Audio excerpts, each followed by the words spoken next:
Peace and love. Soul Group. It's that guy.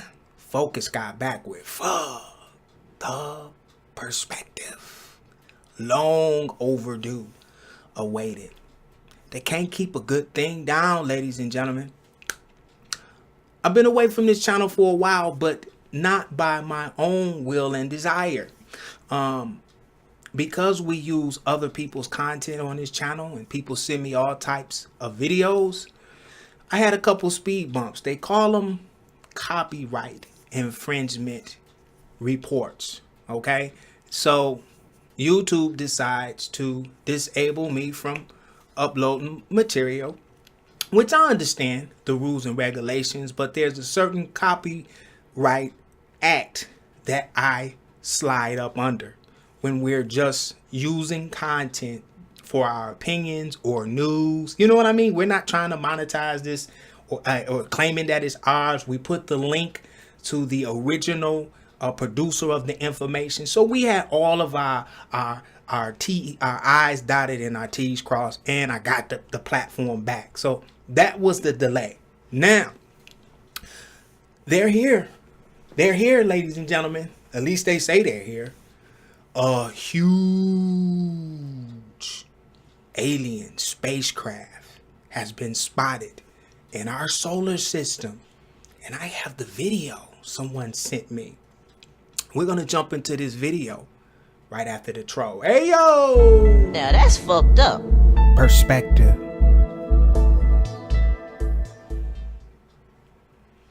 Man, I miss being on Fucked Up Perspective. I love this channel. Let's check out this video. Haven't seen it, by the way. All of our reactions on this channel is live, so I always give this disclaimer. Watch these videos with us at your own risk, okay? Because I don't look at any of these videos. I'm just watching what you guys send me. All of the links are in the description box if you want to send some content and add to the Perspective channel. Let's jump into this video.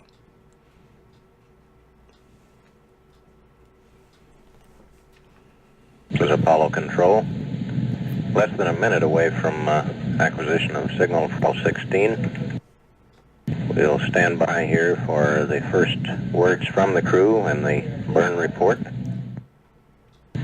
Houston, Fleet 16 has arrived. Roger 16, copy loud and clear. I've got a question. What do you think is the more difficult to believe? That extraterrestrial life truly exists? Or the notion that something that big could actually be kept from us? I think many would say the latter. And think about it. We're talking about a lot of people keeping mostly quiet for a lot of years. Seems far-fetched. I know, I agree. But on the other hand, do you really think the scores of inexplicable aircraft, aka UFOs, that are getting caught on cell phones and uploaded daily are all fake? And that the claims of a NASA cover-up, many coming from former employees and astronauts themselves, are all rooted in lies? Well, that's unlikely as well. It's like this mind-jarring headache maker that, well, it can just be too much to think about. Ah, what a beautifully designed deterrent. The year? 1972. The Apollo 16 crew, consisting of Commander John Young, Lunar Module Pilot Charles Duke, and Command Module Pilot Ken Mattingly, passed over the far side of the moon before landing on the near side of the lunar surface. The mission snagged enough 70mm images to piece together the clearest composite image of the far side of the moon up to that point. Now, this is the side of the moon we never see from Earth because as the moon orbits the Earth, it rotates at just the right speed to keep that side facing away from us. This is what we call tidal lock. Now, the first place people usually look for suspicious activity in images like this is where? The surface, in and around the craters and such, right? Well, we're a little different here, okay? So we're not starting there. we're starting here in the space around the moon, mostly expecting, you hear me? Expecting this area to have been completely blacked out by the image doctors. We see that quite often in modern digital planetary imagery. They'll just wipe these areas black because, well, who cares, right? Well, I care. And guess what? We got lucky. Although it's cropped pretty tight, the original space around the moon appears to be intact. And so you can't help but notice this. Is this a smudge on the original film? It's hard to tell, so we worked it over with exposure and contrast and got this. Okay, though it's still hard to identify, it does at least now take on more of a definitive shape. At this point, I'm on the fence as to whether it's an artifact on the film or some type of thing in space that was actually captured on the film. So let's move down here where we find something faint. In similar fashion as above, we add exposure and contrast and, well, there you have it.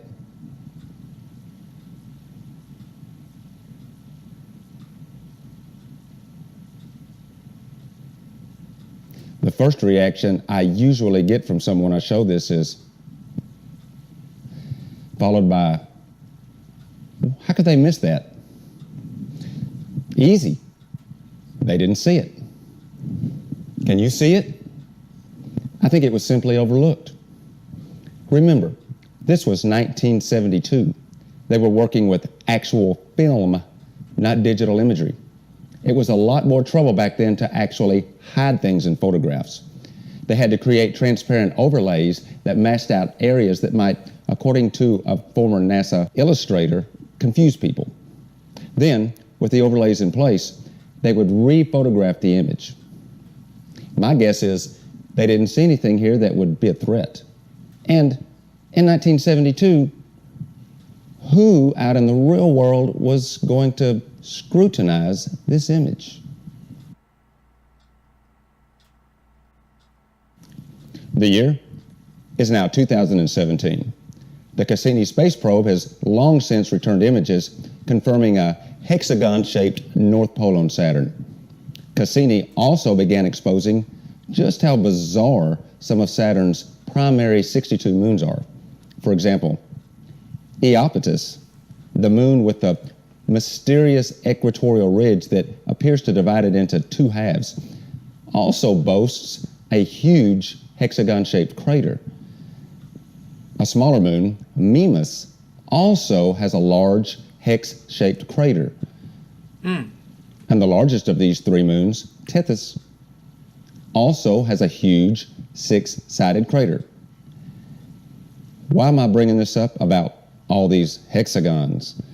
Well, because it's not just Saturn's North Pole and a few craters on a few moons. It's all over the solar system. There are an undetermined number of hexagon-shaped craters of various sizes all over Saturn's moons, on our own moon, on Mercury, and even on Ceres, a local dwarf planet. No.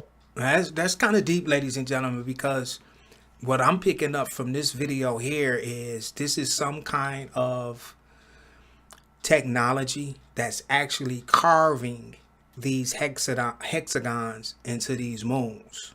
This is some breakaway society, intelligent beings with technology that's carving these symbols into these moons. That's what I'm picking up. This is you know, this isn't one of those, this is like one of those educational like type videos, so I'm not really saying too much, but this is deep because these are great images. Whether the images are real or fake, I don't get into all of that, but yeah, this is some kind of technology that is actually carving these hexagons into these craters, into this rock. It's cutting through these rocks for some kind of energy exchange. Nobody knows the significance yet, or if they do, they're not telling us. But I seriously doubt these are impact craters. Nah, Hell no. Dr. Norman Berggren, a former NASA engineer who held a position at NASA's Ames Research Center, started making claims back in the 1980s that there were alien spacecraft doing things to the rings of Saturn. Now, hold on to that thought while we introduce Prometheus, one of Saturn's smaller moons. It kind of resembles a potato in this picture. Prometheus was discovered by the Voyager 1 probe in 1980. It's what we call a shepherd moon because it works to actually herd the ring particles by clearing gaps in the ring material, and it also keeps particles within a ring contained. Now, this image of Prometheus has been altered, digitally falsified.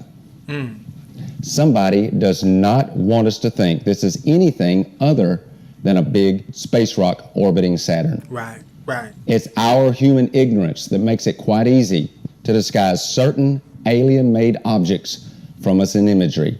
A light digital cover in the middle is all it takes sometimes, which allows a fair amount of fidelity to remain in terms of the basic overall shape. Here, we'll isolate what appears to be the front section. Wow. Big spacecraft look like that. On the inside of that, I guarantee you it's a fully functional At times, operating we'll spacecraft. use this giant pink bird to provide a sense of depth.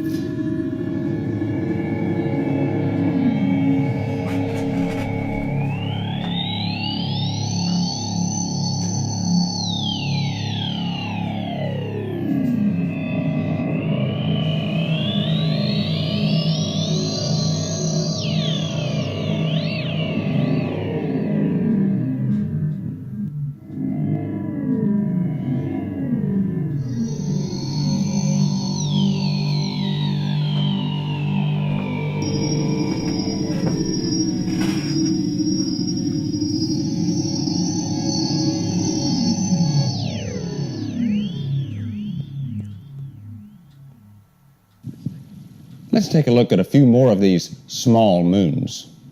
Just the initial shapes of these things should be raising some serious questions with you.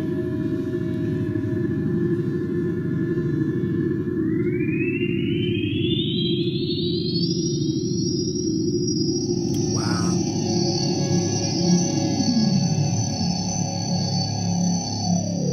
Now see, ladies and gentlemen,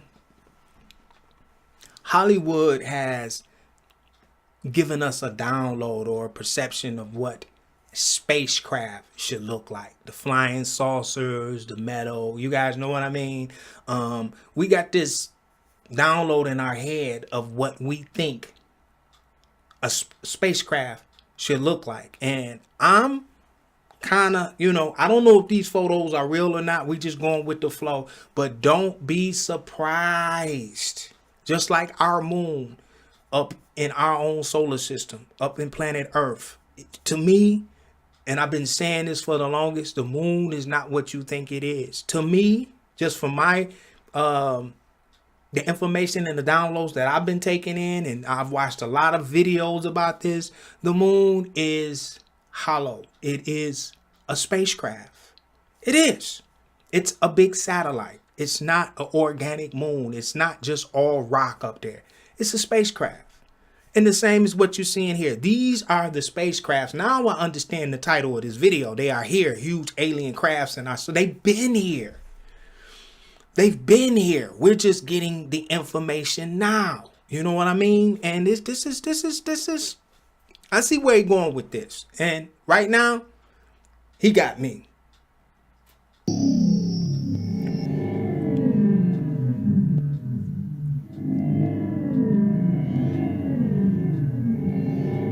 Look at that shit.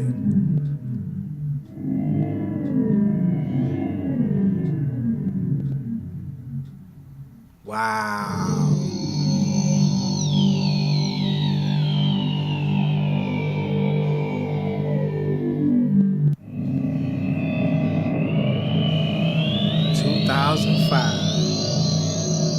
Right on the rings of Saturn.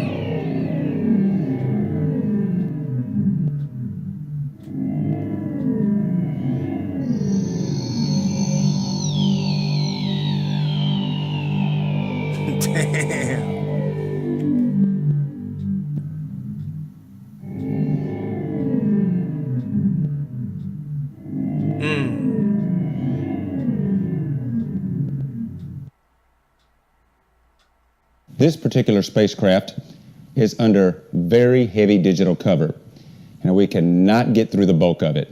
Just not possible. However, a few small exposed areas were left, giving us a small glimpse of the actual material of which the craft was constructed. Here, it almost seems like someone intentionally left a notch so that we can see. The shape of Atlas is alarming, and they really laid it on thick here. However, some things did come through around this mid-area. Considering what we found with the others, I'd say this is enough to suggest Atlas is artificial underneath a heavy digital facade. Sure. Something I find to be interesting in NASA articles and websites, along with other astronomy sites who get their base information largely from NASA, as we all do, is the verbiage that is sometimes used when describing what these smaller moons are doing in and around the rings and gaps of Saturn. For example, Pan is a ring shepherd and is responsible for keeping the gap free of ring particles. Now, this is from Wikipedia, yes, but I'm sure NASA is on top of that information, and they very carefully word everything. It doesn't state that Pan is the reason the gap is free of particles. That would send up a flag. Instead, it states that it is responsible for keeping it free of ring particles. Now, if it's responsible for doing a task, then it either has a free will or is artificial and was designed to perform said task by an intelligent source. Again, they are very careful with their words. Read into the verbiage here. I challenge you to consider the possibility that these rings are not there by mere chance. Oh, absolutely. They're not maintained by mere chance, and that they themselves may have a purpose, which we will save for another discussion. Pay attention. Be aware. NASA, the European Space Agency, other space agencies, including China's, are full of brilliant people. And they're mostly good people, I would hope. But they cannot reveal what they find in its entirety at this time. Sure. Not yet. But we will continue to work to bring you everything that they do allow, searching for every clue. Okay, ladies and gentlemen, I will put the link to the original video in the description box. Sorry for the pause. My best friend here, Eli, had to go to the bathroom right in the middle of this video, so I had to let my beast out. But I'm not surprised by this video. I've said for a long time that Saturn is responsible for the holographic reality that we're experiencing here on Earth.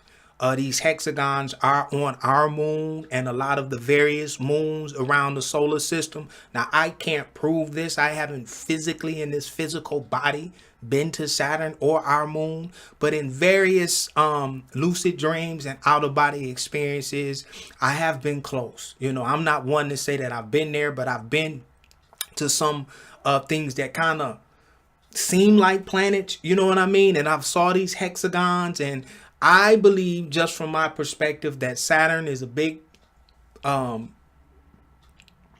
the word I want to use? A big satellite, which shoots a signal, a certain frequency to our moon, which it's like a big projector. It's a big sound wave around Saturn. The sound vibration creates matter that we call physical. Sound creates this physical holographic illusion that we're in right now. I've always said it's coming from Saturn. No, I can't prove it, but that's my perspective on this. This was one of those educational videos. Thanks for the person on Facebook that sent me this video. If you have material that you want us to look at collectively here on Fucked Up Perspective, down in the description box, there's a lot of ways that you can get your material to me. I'm backed up a lot. I appreciate you guys hanging in there with us, going through the copyright strikes. We're back up and running, and we're going to be getting some more videos up here. I'm going to shoot for daily. We're going to shoot for daily to get the channel back going. We were on a run for a while, and we're back. So thanks for joining me. Leave your comments. Don't forget to subscribe so you can get a notification when I do these videos. And I look forward to seeing you on the next one. Peace and love, Soul Group.